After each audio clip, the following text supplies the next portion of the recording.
Краявіды Беларусі. Уладзімір Караткевіч. Калі на зямлі ёсць казачныя краіны, то адна з іх Беларусь. І таму не скуднець слядам на яе дарогах. Хто бачыў яе, вернецца. Хто не бачыў, глядзіце. Мы запрашаем вас, добрыя людзі зямлі. Тут жыць мастакам і паэтам. Тут сіне-зялёны лес з бледнымі азёрамі, у якіх, як кажуць паданні, патанулі гарады.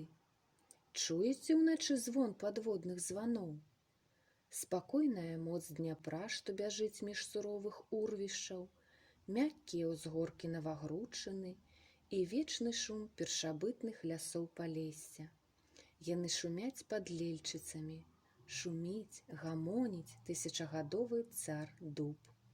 Дзяўчына цалуе сланечнік, шапацяць залатыя бары, і ў духмяным змроку утульна сядзяць сімпатычныя брылястыя дзяды-баравікі. І ўсюды праца.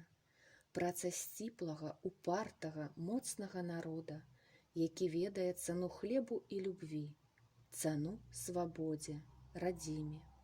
І ўсюды клопат да жывога, усюды шырыня чалавечай душы.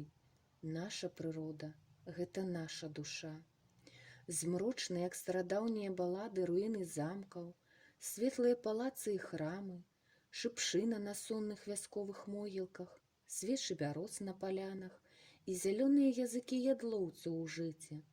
Верас, на які падалі продкі, баронячы сваю бацькаўшчыну. Усё гэта таксама душа народа. І зямля яго, да апошняй пясчынкі перацёртая працавітымі рукамі.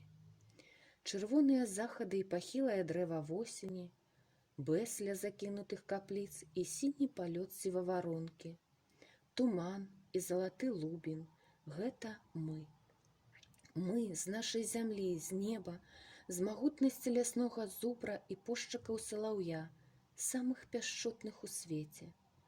Кракаюць дзікія качкі ў затоках, мякка б'е пыл між пальцаў босых ног на далёкіх дарогах, і салодкі ўвечары дым вогнішча, і гасцінна адчыненыя дзверы ва ўсіх хатах.